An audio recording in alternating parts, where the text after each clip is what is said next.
Je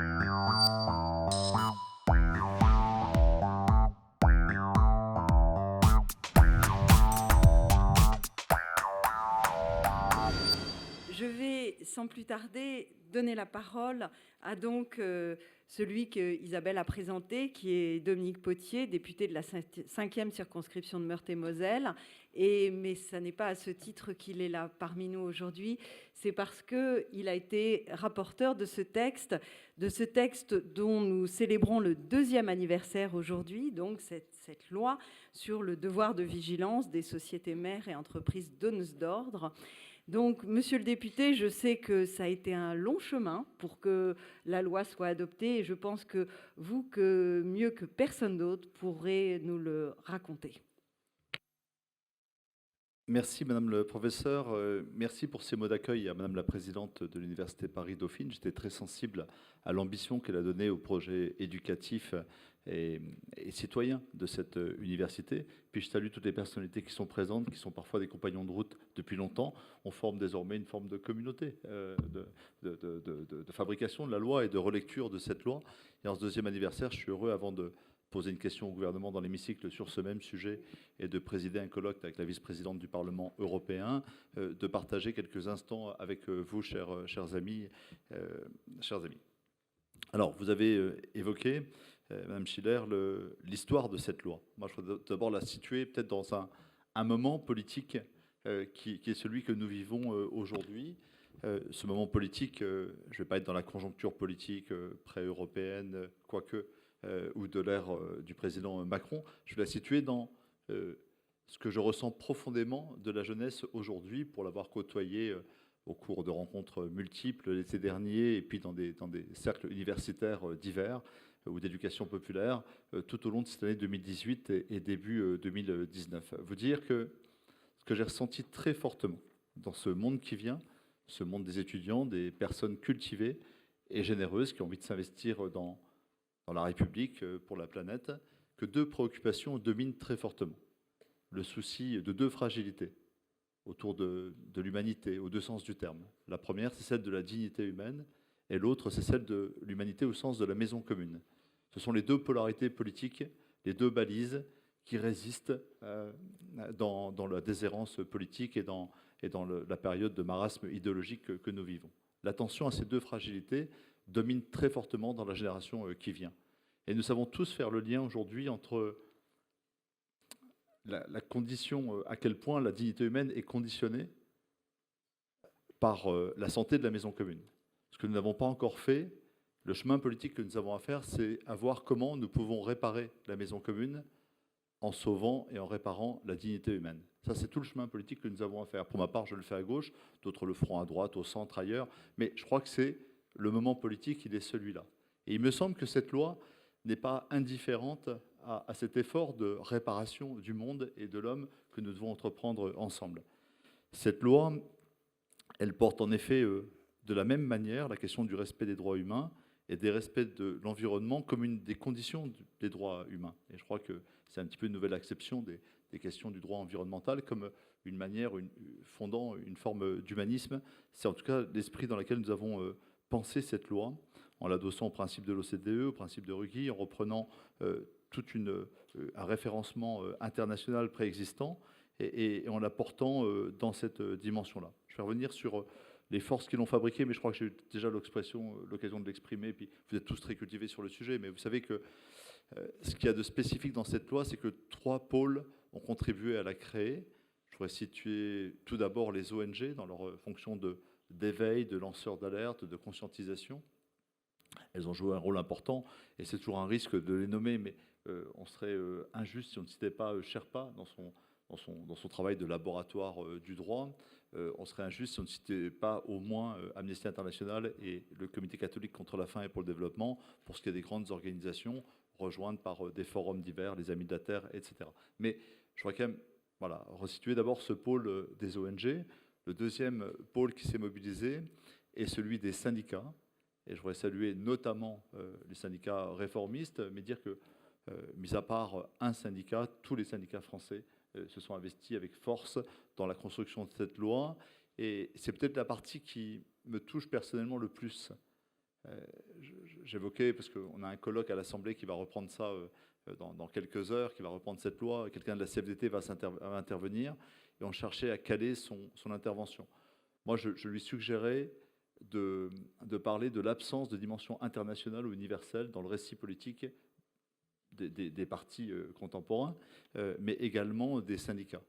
Et je crois que cette loi a été l'occasion pour la CFDT, pour la CFTC, pour la CGT, pour d'autres, je pense au syndicat des cadres, de réinstaurer en leur sein un discours sur la dimension universelle du droit et sur une solidarité qui dépasse les frontières. C'est une question de réalisme, mais c'est également une hauteur d'esprit que je voulais saluer. Le troisième pôle est celui de l'université. Je rends à chaque fois que j'en ai l'occasion hommage au Cercle des Bernardins, au Collège des Bernardins, qui, peut-être le premier, en initiant il y a 9 ans, une chaire, pas un séminaire en tout cas, qui a duré plusieurs années autour de la question de l'entreprise au XXIe siècle, a fondé, outre le devoir de vigilance, un certain nombre des principes qui ont inspiré le rapport Notat-Sénard et, par conséquence, la loi Pacte que nous venons d'adopter il y a 10 jours, au petit matin, à l'Assemblée nationale. Donc nous sommes sur un collège des Bernardins, mais également des cercles universitaires multiples. Et là, je suis trop incompétent. Le paysan que je suis ne me risquerait pas à citer les réseaux universitaires, mais je sais qu'ils étaient nombreux à travailler sur ces questions. Les vôtres n'étaient pas des moindres, mais d'un peu partout et ailleurs qu'en France, on a réfléchi à l'entreprise au XXIe siècle et à ce qui a fondé juridiquement cette piste du devoir de vigilance. Donc ce sont ces 3 cercles qui rencontrent le Parlement.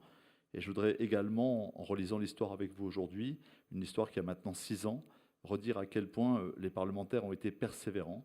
Ils l'ont été à l'intérieur de leur famille politique, ils l'ont été au-delà de leur famille politique. J'ai été pour ma part un passeur persévérant au sein du groupe socialiste qui était majoritaire, l'équivalent de En Marche aujourd'hui, pour les plus jeunes d'entre vous qui n'avaient pas connu la période avant Macron. Il faut quand même redire, c'est pour ceux qui n'étaient pas nés avant le président, avant le Nouveau Monde, il y a eu une majorité équivalente qui était jeune, féminine également, pleine d'allant et qui a fait beaucoup d'erreurs également. Voilà.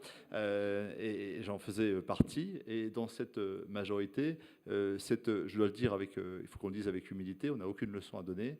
C'est 4 ans de combat, non seulement contre les forces les plus conservatrices et les plus ou ultralibérales du monde de l'entreprise. Je ne dis pas le monde de l'entreprise, je dis les forces les plus conservatrices ou libérales du monde de l'entreprise, mais également contre un exécutif qui était sous l'influence de ces mêmes forces et qui lui-même n'avait pas intégré dans son projet politique cette dimension-là, ou qui n'avait pas tiré les conséquences sur le plan politique de façon assez précise. Donc ça a été un combat entre nous, sur le plan politique, et entre groupes.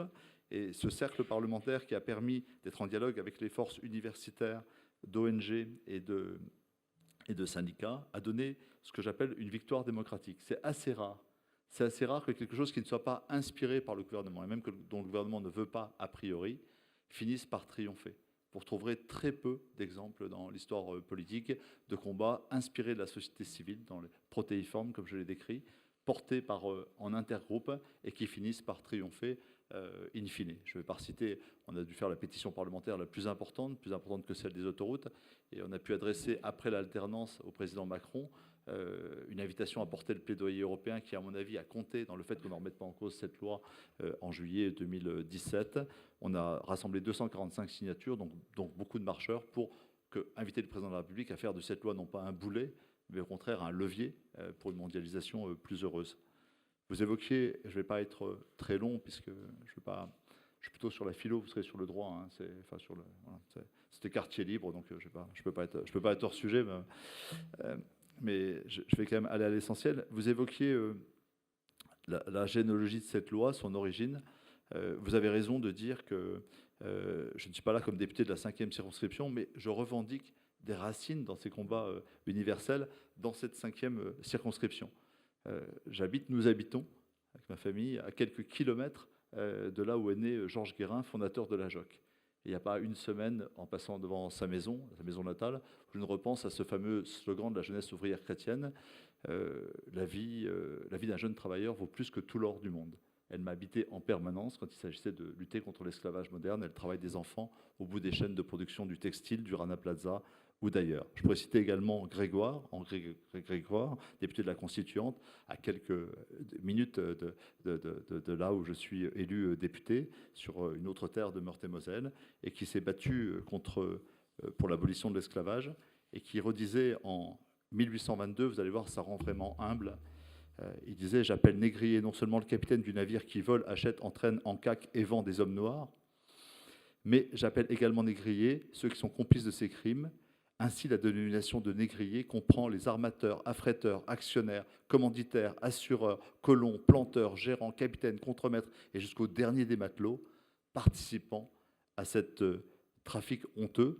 Ça ne vole pas sur le plan légistique, mais il n'y a pas de meilleure définition de la chaîne de responsabilité de ce trafic que nous retrouvons aujourd'hui sous d'autres formes à travers le monde. Donc hommage à Grégoire, mais surtout, s'il y avait une filiation législative, on la devrait certainement à Nadeau, Martin Nadeau, député ouvrier du fin du 19e siècle, début 20e, qui va mettre 10 ans, on n'a mis guère que 4 ans finalement, hein, à faire admettre le principe de responsabilité entre l'employeur et l'employé lorsque survenait un accident du travail dans les forges et les mines de la fin du 19e siècle.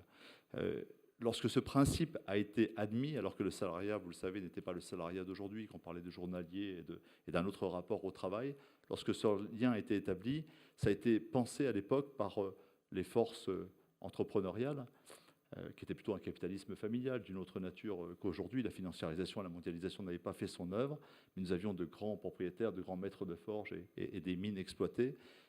Lorsque c'est arrivé, c'est apparu comme la fin du monde. En quelques mois, en quelques années, non seulement l'Allemagne a établi des lois équivalentes, mais elle nous a même précédé dans la création des premières caisses d'accidents du travail, qui vont donner qui sont les ancêtres de nos caisses actuelles. Il fallait éviter la faillite de l'entreprise quand on réparait les dommages faits aux victimes. Et surtout, s'est mis en place une révolution technologique et sociale qui a divisé par 3 les accidents du travail. Donc ça a été finalement une loi de prévention qui a contribué à une nouvelle prospérité économique. C'est tout le bonheur que je souhaite à cette loi sur le devoir de vigilance, à l'heure où les mines et les forges ne sont plus à l'échelle d'un canton, mais à l'échelle de la planète. Et c'est ça le sujet qui est devant nous aujourd'hui. Alors cette loi, elle installe une forme de rupture par rapport à cette impuissance publique qui décourage, désespère les peuples et parfois les précipite dans les mains des extrémistes et de ceux qui veulent fermer les frontières. Nous proposons avec cette loi un autre récit de la mondialisation, un récit positif, un récit des nouveaux droits dans la mondialisation, en rompant avec une forme d'impuissance publique. 2 formes d'impuissance. La première, c'est comment intervenir dans la liberté des sociétés. La deuxième, comment intervenir au-delà de nos frontières. Eh bien, cette double question est levée, me semble-t-il, par la loi, par ce principe que Mireille Delmas-Marty a baptisé de souveraineté solidaire, se substituant à une forme de souveraineté solitaire des États-nations, en obligeant les sociétés mères d'un pays donné, la France en l'occurrence, à prendre en charge à travers un plan de vigilance la prévention des risques environnementaux et d'atteinte aux droits humains. Nous inventons une manière de légiférer qui tient compte des solidarités avec les victimes au bout du monde, quel que soit leur statut, et dès lors qu'il y a une chaîne de responsabilité établie par un lien de commerce tel que défini dans la loi. Donc nous avons levé l'obstacle de l'extraterritorialité de façon subtile, et je rends hommage aux ceux qui ont inspiré ces solutions-là. Et puis, autre originalité qui va vous intéresser ici dans ce lieu où règne l'enseignement du droit, c'est un élément que j'ai retrouvé dans d'autres lois que j'ai portées sur le plan de la lutte contre l'excès de pesticides. C'est l'obligation donnée à une entreprise de trouver les résultats elle-même, de chercher les solutions elle-même.